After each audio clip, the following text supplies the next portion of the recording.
sold for silence.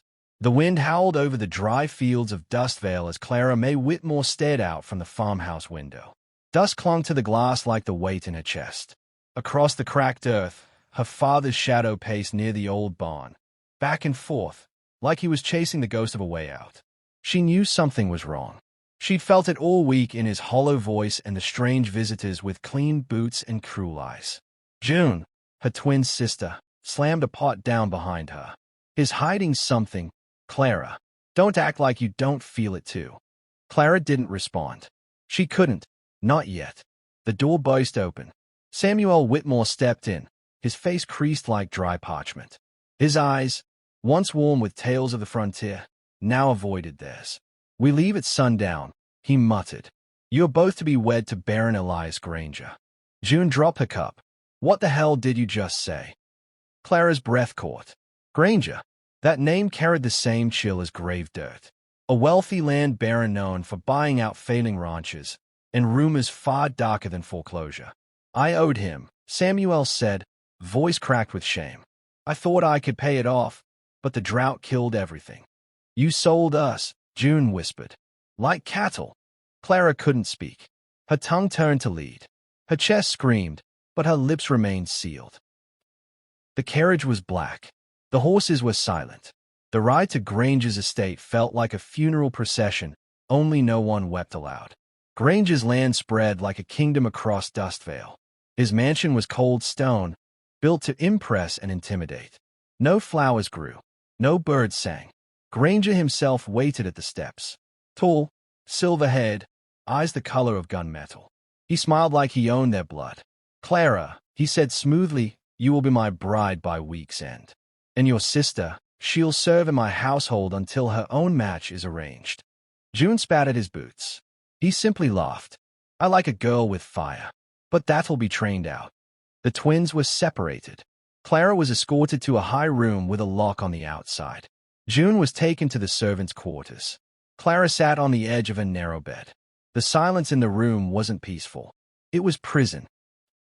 That night, as moonlight spilled across the wooden floor, Clara heard a creak outside her window. She pressed her palm to the glass. A figure leaned against the barn below. Broad shoulders, dusty hat, arms crossed, watching. But not watching her. Watching the whole estate. As if guarding. Wyatt Kane, one of Granger's hired ranch hands. Everyone said he spoke less than a prayer, but he'd been at Granger's side for years. He didn't look cruel. Just quiet.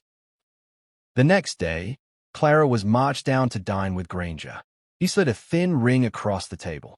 "Platinum, engraved with your initials. You'll wear it after the ceremony." Clara stayed at it, but didn't touch it. He leaned forward. "I don't ask for affection, only obedience. Make me proud, and you'll live comfortably. Resist, and I make your sister disappear." Clara's eyes burned, but she said nothing. Silence was a shield. Back in her room, she found a note under the bed. "He watches you, but I see him too. Stay strong. June." She was alive. Fighting. That gave Clara just enough breath to survive the night. Later, she slipped down the back stairwell. Just to breathe. Just to feel air that wasn't filled with fear. She reached the barn.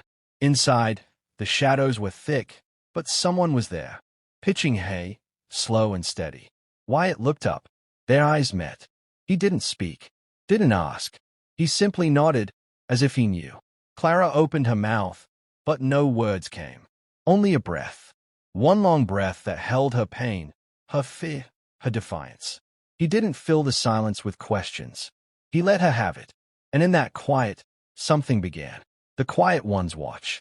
The days bled into each other inside Granger's stone estate, each one heavier than the last.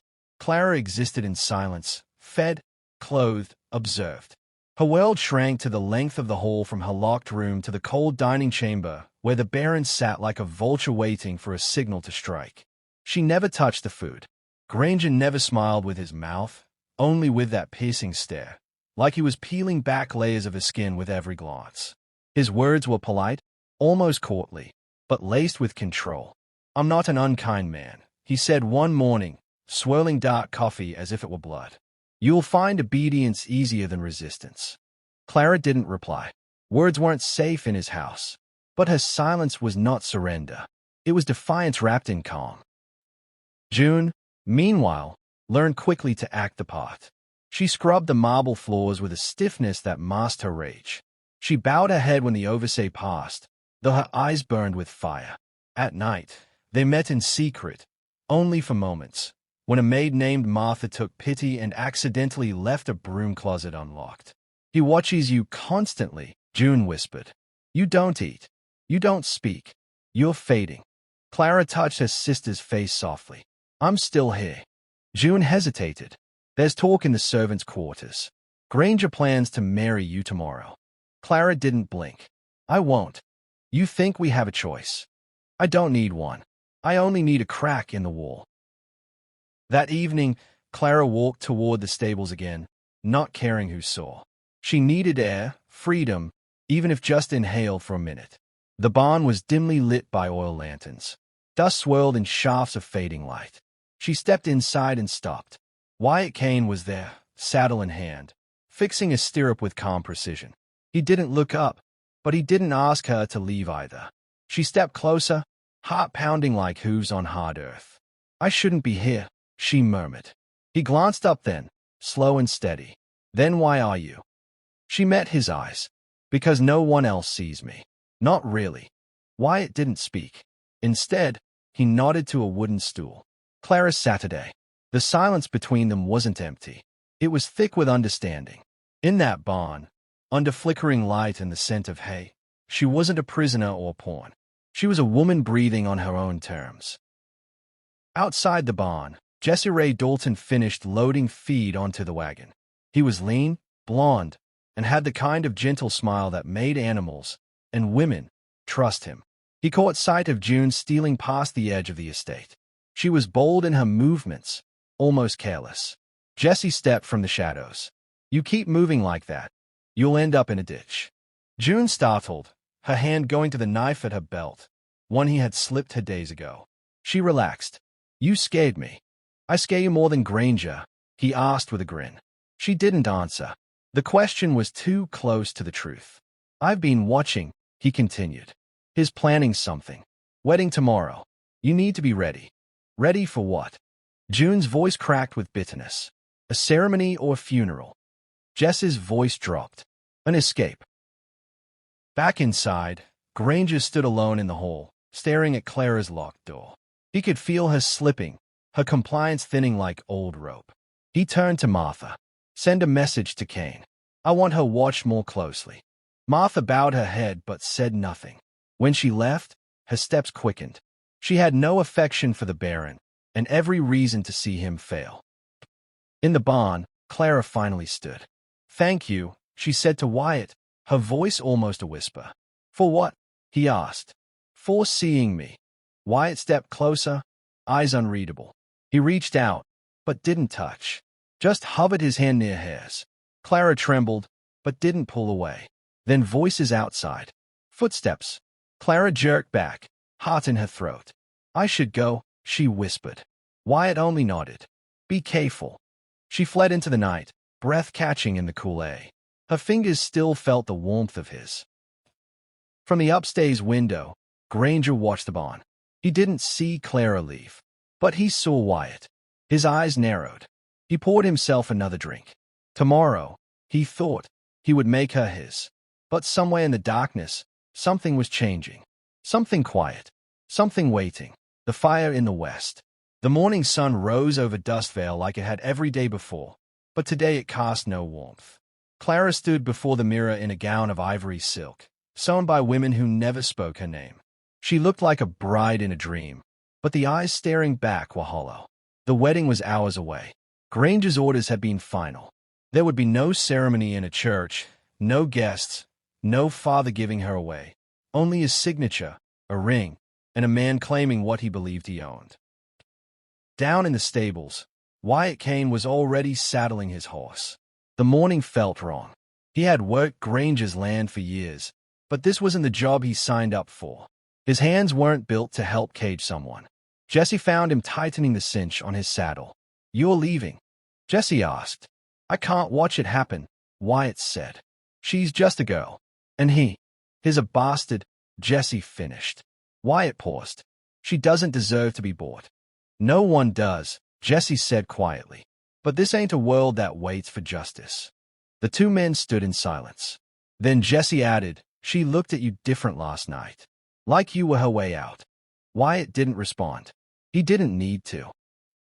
Inside the estate, June paced the stone floor of the laundry room, fists clenched. The wedding would seal her sister's fate, and by extension, hers. Clara hadn't cried. Not once. But June knew her silence wasn't strength anymore. It was surrender. Martha slipped in, pretending to gather linens.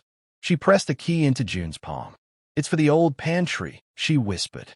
Behind the shelves, there's a trapdoor. An old tunnel. Goes under the orchard. June's eyes widened. How far does it go? Far enough.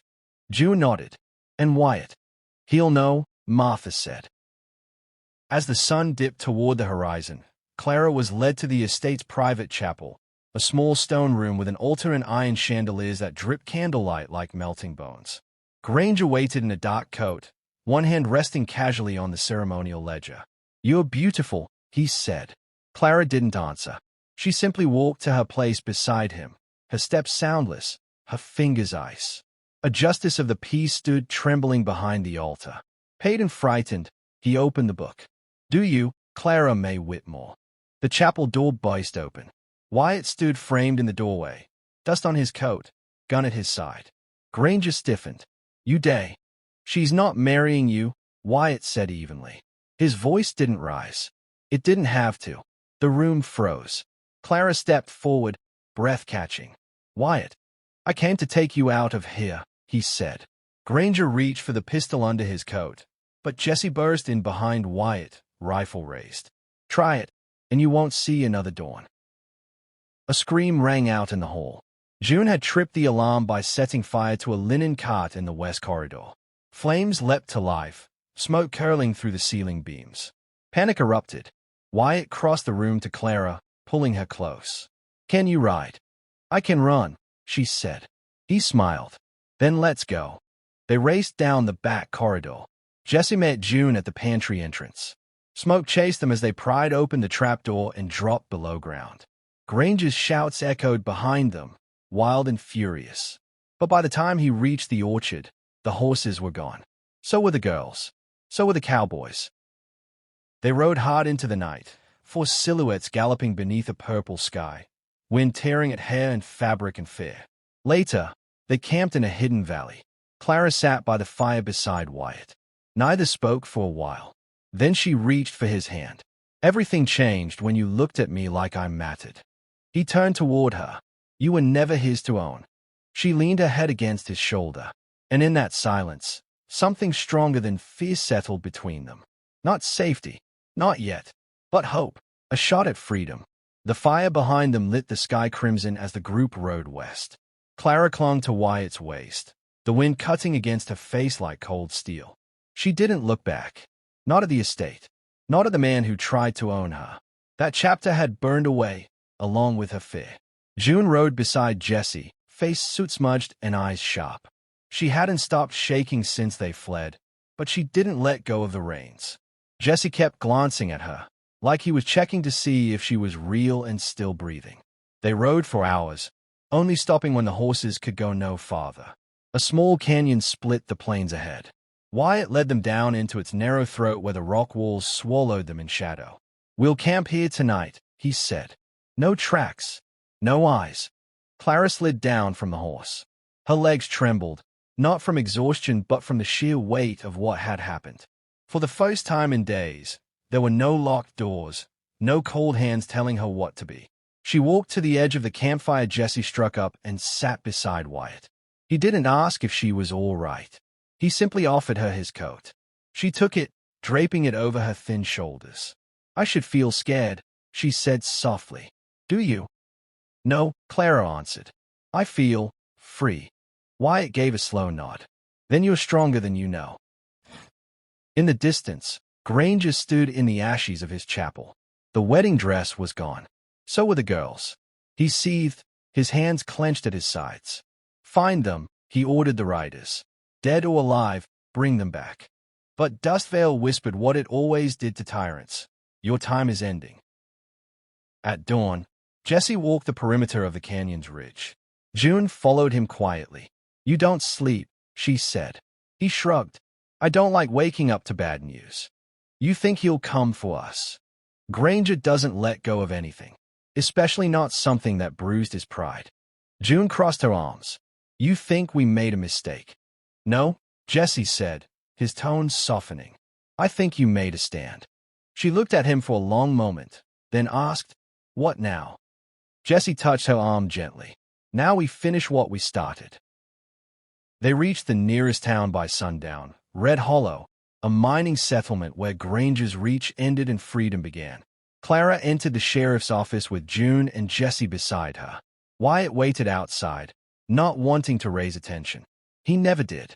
Sheriff Dillade, a grizzled man with whiskey breath and tired eyes, listened in silence as June told everything. The deal, the abuse, the threats, the locked rooms. Clara didn't speak much, but when she did, her voice cut like a blade. He never touched me with love, she said. Only ownership. The sheriff tapped ash from his pipe and finally nodded. There's no law west of here that protects what he did. If he rides in, he rides into a noose. That night, Wyatt found Clara alone on the porch of the boarding house. She sat in a chair too big for her, wrapped in a shawl too thin. He leaned against the post beside her. We could ride farther, he said. Find land that isn't cursed by his shadow. Clara looked up at him, eyes clear. I don't want to run anymore. He reached for her hand. She gave it freely. 1 week later, Jesse bought a parcel of land on the edge of Red Hollow. June stood with him, hammering boards into what would become a small home, and maybe, one day, a school. I never saw myself as a wife, she said with a smirk. I never saw myself surviving Dustvale, Jesse replied. She laughed.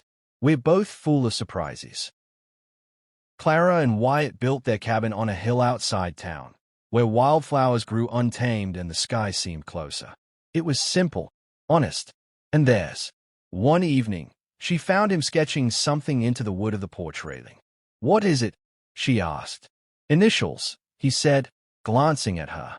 Yours. Mine. Side by side. Clara touched the letters and whispered, I was his possession. But with you, I'm my own. Wyatt turned to her. You were never anyone's but your own. Then he kissed her, not like a rescue, not like a prize, but like a promise.